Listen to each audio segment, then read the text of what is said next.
Hello students. आज से हम आपके 11th BS के चैप्टर नंबर 4 का नया टॉपिक चालू करेंगे, जो कि है ट्रांसपोर्टेशन, जिसे हम परिवहन बोलते हैं हिंदी में। परिवहन या ट्रांसपोर्टेशन का सिंपल मतलब है ट्रांसफ़र करना लोगों को, सामानों को, इंफॉर्मेशन को एक जगह से दूसरी जगह तक। मतलब लोग, सामान और सूचना, इन चीज़ों को एक जगह से दूसरी जगह तक पहुंचाना ट्रांसपोर्टेशन या ट्रांसपोर्ट कहलाता है। तो मीन्स ऑफ ट्रांसपोर्ट जो है वो क्या क्या इंक्लूड करता है? ऐसी चीज़ें इंक्लूड करता है जो मदद करता है transfer of people, goods and information from one place to another. Transportation में बहुत सारी फ़्लाइट सर्विसेज इंक्लूड की जाती है, बहुत सारी अलग अलग सर्विसेज यूज़ की जाती है। ये ट्रांसपोर्टेशन की मदद से हम एक जगह से दूसरी जगह तक जा सकते हैं, हम एक जगह से दूसरी जगह तक सामान पहुंचा सकते हैं। इसके वजह से जो मूवमेंट है न्यू मटेरियल का, वो ट्रांसफ़र किया जा सकता है फैक्ट्री में, और उसके बाद वहाँ पर जो उस रॉ मटेरियल से, उस कच्चे माल से जो भी सामान बन रहा है फैक्ट्री में, उस फैक्ट्री में वो तैयार माल बनेगा, और वो तैयार माल बनने के बाद उसे हम शिफ्ट कर सकते हैं मार्केट में, जो कि जहाँ पर कंज्यूमर जो है उस सामान को खरीद सकता है। तो ट्रांसपोर्टेशन की मदद से बहुत सारी चीज़ें हो सकती है। सबसे पहला है कि जो रॉ मटेरियल्स यूज़ किए जाते हैं सामान बनाने के लिए, जो कच्चे माल यूज़ किए जाते हैं प्रोडक्शन करने के लिए, वो कच्चे माल फैक्ट्री तक पहुंचाने होते हैं। तो वो किसके द्वारा पहुंचाया जा सकता है? ट्रांसपोर्टेशन या परिवहन द्वारा पहुंचाया सकता है। फैक्ट्री में वो कच्चे माल को यूज़ करके प्रोडक्ट बनेगा, उत्पादन होगा उससे, और उसके बाद वो जब तैयार हो जाएगा, एक फिनिश गुड बन जाएगा, तो उस फिनिश गुड को कहाँ पहुँचाना पड़ेगा? मार्केट में। तो वो फिनिश गुड को कहाँ पहुँचाया जाता है? मार्केट में। और किस द्वारा पहुँचाया जाएगा? ट्रांसपोर्टेशन द्वारा पहुँचाया जाएगा, ताकि वो फिनिश गुड्स मार्केट में पहुंच सके और मार्केट में जो कस्टमर्स है उन फिनिश प्रोडक्ट को खरीद सकें। तो ट्रांसपोर्टेशन एक तरीके से मदद करता है एक जगह से दूसरी जगह सामान पहुंचाने में, एक जगह से दूसरी जगह लोगों को पहुंचाने में। अलग अलग डिफरेंट मोड्स ऑफ ट्रांसफ़र देखे या ट्रांसपोर्ट देखे तो 3 तरीके हैं, 3 मोड्स हैं। सबसे पहला है लैंड ट्रांसपोर्ट, दूसरा है वाटर ट्रांसपोर्ट, और तीसरा है एयर ट्रांसपोर्ट। अगर हम ज़मीन द्वारा एक जगह से दूसरी जगह किसी चीज़ का ट्रांसफ़र कर रहे हैं तो उसे हम लैंड ट्रांसपोर्ट बोलेंगे, जिसके अंदर हम रोड का इस्तेमाल करते हैं, रेल का इस्तेमाल करते हैं। अगर हम पानी के द्वारा एक जगह से दूसरी जगह सामान पहुंचा रहे हैं तो उसे हम वाटर ट्रांसपोर्ट बोलेंगे। और अगर हम हवाई द्वारा सामान पहुंचा रहे हैं या इंसानों को पहुंचा रहे हैं एक जगह से दूसरी जगह तो उसे हम एयर ट्रांसपोर्ट बोलेंगे। इसका हम इम्पोर्टेंस देख लेते हैं कि क्या क्या इम्पोर्टेंस है ट्रांसपोर्ट सर्विसेज का। तो सबसे पहला है ensure optimum utilization of natural resources. Transportation की मदद से हम एक जगह से दूसरी जगह सामान पहुंचा सकते हैं। उस जगह से सामान पहुंचा सकते हैं जहां पर उस सामान की ज़रूरत नहीं है, और उस जगह सामान पहुंचा सकते हैं जहां पर उस सामान की बहुत ज़रूरत है। तो रिसोर्सेज का बहुत ही अच्छी तरीके से यूटिलाइज़ किया जा सकता है अगर हम ट्रांसपोर्टेशन को यूज़ कर सकते हैं। तो ट्रांसपोर्टेशन की मदद से समझ लीजिए 2 जगह हैं। एक जगह जहाँ पर उस रिसोर्सेज का काम अभी नहीं है, तो ट्रांसपोर्टेशन की मदद से वो सामान उस जगह से उठाया जा सकता है और उस जगह ट्रांसफ़र कर दिया जा सकता है जहाँ पर उस रिसोर्सेज की काफ़ी ज़्यादा ज़रूरत है। तो इसके वजह से ऑप्टिमम यूटिलाइजेशन जो है नेचुरल रिसोर्सेज का, वो किया जा सकता है। मतलब हम अच्छी तरीके से हमारी जो प्राकृतिक संसाधन है, नेचुरल रिसोर्सेज है, उसको अच्छी तरीके से यूज़ कर सकते हैं और प्रोडक्टिविटी बढ़ा सकते हैं। नेक्स्ट है market for perishable goods. The various means of transport make it possible to market perishable goods at right time. ऐसे गुड्स जो बहुत जल्दी ख़राब हो जाते हैं, तो ट्रांसपोर्टेशन की मदद से हम क्या कर सकते हैं? बहुत ईजिली जल्दी एक जगह से दूसरी जगह उस गुड्स को पहुंचा सकते हैं, ताकि वो गुड्स ख़राब ना हो और ईजिली कस्टमर को सही टाइम पे मिल जाए। नेक्स्ट है large scale of production. Transportation की मदद से हम लार्ज स्केल ऑफ प्रोडक्शन में भी मदद कर सकते हैं, क्योंकि ट्रांसपोर्टेशन की वजह से हम फैक्टर्स ऑफ प्रोडक्शन को ट्रांसपोर्ट कर सकते हैं एक जगह से दूसरी जगह तक, जो कि है अधिकतर लेबर जो होता है, जो मेन आपका फैक्टर ऑफ प्रोडक्शन है, उसको हम एक जगह से दूसरी जगह तक पहुंचा सकते हैं थ्रू ट्रांसपोर्टेशन, जिसके वजह से प्रोडक्शन जो है बढ़ सकता है और इंक्रीमेंट प्रोडक्शन में आ सकती है।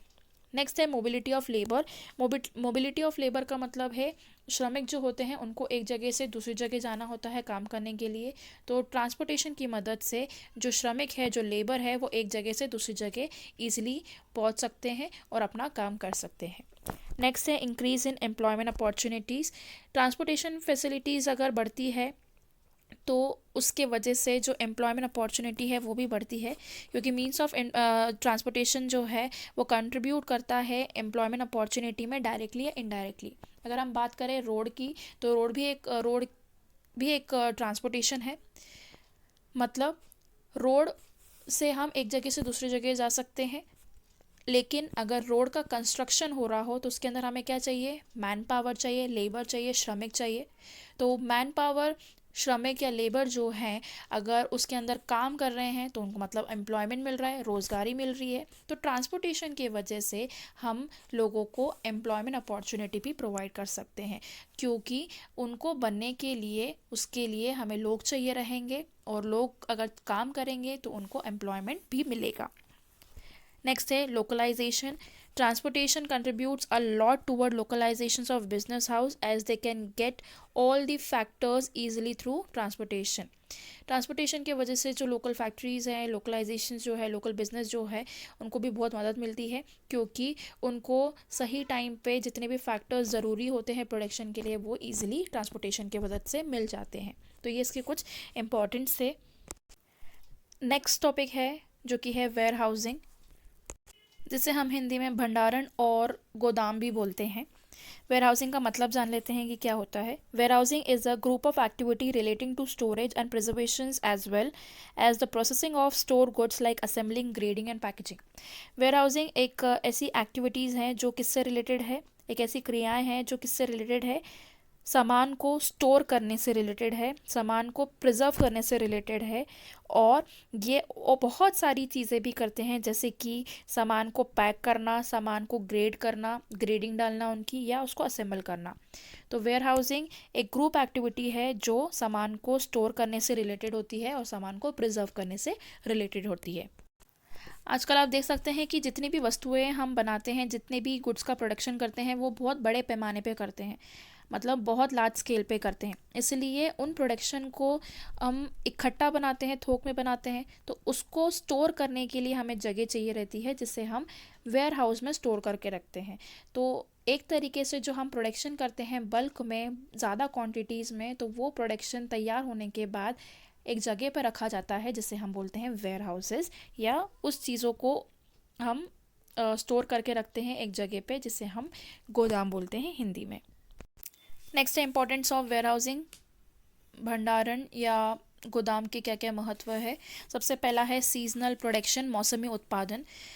जैसे कि आप जानते हैं कि अधिकतर चीज़ें जो है सीजनल होती है, उनका प्रोडक्शन जो है वो मौसम के अकॉर्डिंग होता है। तो ऐसी कमोडिटीज़ जो हैं, ऐसे प्रोडक्ट जो हैं, ऐसी वस्तु जो है वो पर्टिकुलर सीज़न में ही बनाई जाती है, लेकिन उनकी जो डिमांड है, उनकी जो मांग है, वो पूरे साल भर चलती रहती है।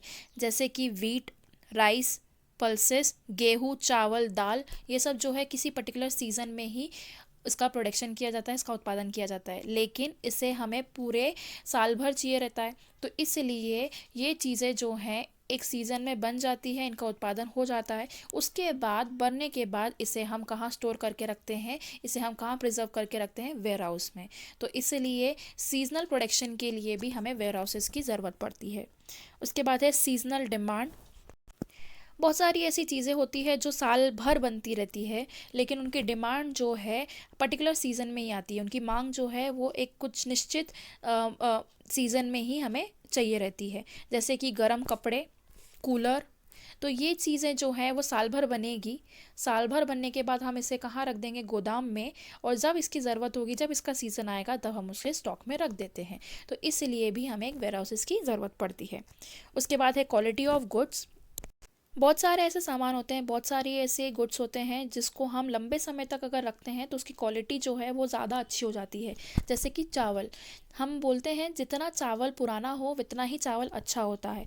तो उसी लिए हमें वेयर हाउसिंग की ज़रूरत होती है, ताकि हम हमारे चावलों को या बहुत सारी ऐसी चीज़ें हैं जो जिनको स्टोर करना ज़रूरी होता है, उनको हम स्टोर करके रखते हैं वेयर हाउस में, ताकि वो जितना पुराना होते जाए उतना ही उनकी क्वालिटी जो है अच्छी होती जाए। नेक्स्ट है creation of place and time utility. Warehouse create place utility by moving the goods from place where they supply in plentiful to the place where the supply is scarce. It create time utility by making goods available throughout the year by storing and preserving them. जो where housing है एक तरीके से place और time utility भी provide करता है या उसका क्रिएशन करता है। वेयर हाउसिंग जो है एक प्लेस यूटिलिटी क्रिएट करता है, मतलब वो उन जगह पे सामान पहुंचाता है जहाँ पर ज़्यादा ज़रूरत हो, और जहाँ पर ज़्यादा ज़रूरत ना हो उनको वो स्टोर करके रखता है। टाइम यूटिलिटी मतलब जहाँ पर हमें सामान जिस टाइम पे चाहिए उसी टाइम पे जो वेयर हाउस है उससे हम सामान निकाल सकते हैं, और जिस टाइम पे हमें नहीं चाहिए तो वो सामान वेयर हाउस में हम स्टोर करके रख सकते हैं। नेक्स्ट है टू बियर रिस्क। जो वेयर हाउसेस होते हैं उसमें जिसका वेयर हाउस होता है, जो वेयर हाउस कीपर होता है, उसकी रिस्पॉन्सिबिलिटी होती है कि वो सामानों को स्टोर करके रखे प्रॉपरली, और जो भी रिस्क होगा, जो भी लॉस होगा, जो भी नुकसान होगा, वो वेयर हाउस कीपर द्वारा ही भरपाई उसकी की जाती है। और बहुत सारे एक अलग अलग एडवांटेजेस हैं, बहुत सारे अलग अलग इसके महत्व है, लाभ है। जैसे कि it protect goods from being damage bye rat, insect and etcetera. तो ये क्या करता है, हमारे जो सामान है, हमारे जो गुड्स है उसको ख़राब होने से बचाता है। और किससे बचाता है? चूहों से, कीड़ों से, फिर उसके बाद चींटियों से। ये हमें ग्रेडिंग करने में मदद करता है, ब्रांडिंग करने में मदद करता है, पैकेजिंग करने में या पैकिंग करने में भी हमें मदद करता है। नेक्स्ट है जो कि है टाइप्स ऑफ वेयर हाउसिंग, भंडारण या गोदाम के प्रकार। तो सबसे पहला है on the basis of ownership, स्वामित्व के आधार पर। तो अगर बेसिस ऑफ ओनरशिप में देखें तो वेयर हाउसेस को बांटा गया है कुछ कैटेगरीज में, जो कि है public warehouses, private warehouses, corporative warehouses और गवर्नमेंट वेयर हाउसेस। अगर हम बात करें on the basis of particular commodity, particular commodity के अकॉर्डिंग देखें या वस्तु विशेष के आधार पर देखें, तो वेयर हाउसेस को बांटा गया है टबैको, टी, कॉफ़ी, कॉटन, वुल एक्सेट्रा कैटेगरीज में। टबैको का अलग वेयर हाउसिंग, टी का है, कॉफ़ी का बन सकता है, कॉटन का है, एक्सेट्रा। अदर वेयर हाउसेस में देखें तो रेफ्रिजरेटर या रेफ्रिजरेटेड वेयर हाउसेस हैं, बॉन्डेड वेयर हाउसेस हैं, तो ये सब इसके अंदर इंक्लूड हो जाएंगे। तो ओनरशिप के बेसिस पे देखेंगे हम, तो उसमें प्राइवेट, पब्लिक, कॉरपोरेटिव और गवर्नमेंट वेयर हाउस आ जाएंगे। अगर पर्टिकुलर कमोडिटी की बात कर रहे हैं, पर्टिकुलर वस्तु की बात कर रहे हैं, तो अलग अलग वेयर हाउसेस होते हैं। चाय के अलग खदान होते हैं, चाय के अलग गोदाम होंगे, कॉफ़ी के, कॉटन के, वुल्स के, जहाँ पर ये स्टोर किए जा सके और इनको सेफली रखा जा सके।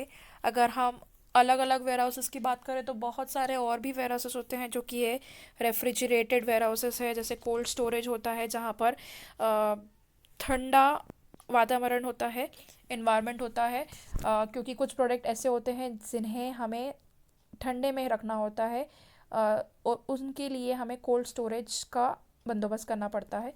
तो ये इसमें आ सकता है अदर वेयर हाउसिंग में। तो ये इसके कुछ प्रकार या कुछ टाइप्स थे।